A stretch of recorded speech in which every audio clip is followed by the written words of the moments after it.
انیس احمد صاحب کو. صاحبزادے.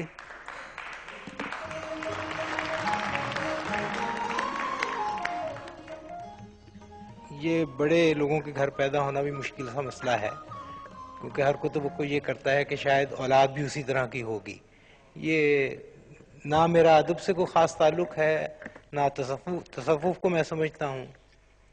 ایک باپ کا جو رشتہ ہے میرا اپنے والد کے ساتھ، اسی حوالے سے میں ان کو جانتا ہوں. ابو کا مزاج جو تھا وہ ایک تو بہت مصروف زندگی گزارنے کے آدمی تھے، ہر وقت کسی نہ کسی ایکٹیویٹی میں پڑے رہتے تھے. جو مغربی سائڈ پہ ہماری چھوٹی سی گلی ہے، وہاں پہ بے بہا مٹکے رکھے ہوتے تھے جس میں طرح طرح کے سرکے بناتے رہتے تھے. کبھی گنے کا سرکہ بنا دیا، کبھی کھجوروں کا سرکہ بنا دیا.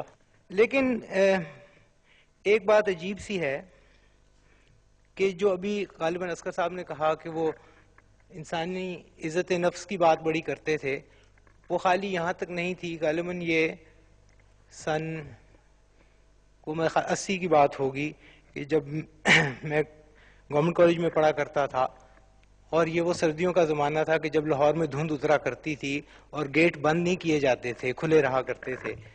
تو میں ناشتہ کر کے باہر جاتا تھا تو اکثر ابو امی تو جو ہے یہ سیر کر کے آتے ہوتے تھے، تو ہماری نانی جو ہیں وہ ہمیں الوداع کہتی ہیں. تو میں نکل کے جا رہا تھا تو ابو اپنا براؤن کوٹ پہنے امی کے ساتھ آ رہے تھے، اور جب وہ آئے تو ان کا کچھ جو اس زمانے کا وہ وارڈروب سا بڑا سا تھا، وہ کمبل نما، وہ موٹا سا ہوا تھا.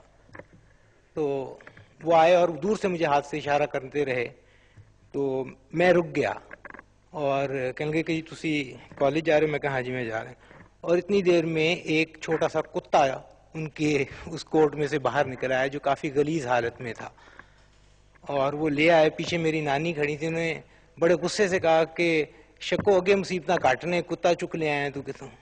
اور وہ کافی برا سا کتا سا تھا، عجیب سا، اور وہ رکھ دیا. ان کا کہ نہیں جی، کہنے لگے نانا یہ کتا نہیں ہے، یہ جوگی ہے، یہ تھوڑی دیر کا مہمان ہے اور پھر یہ چلا جائے گا.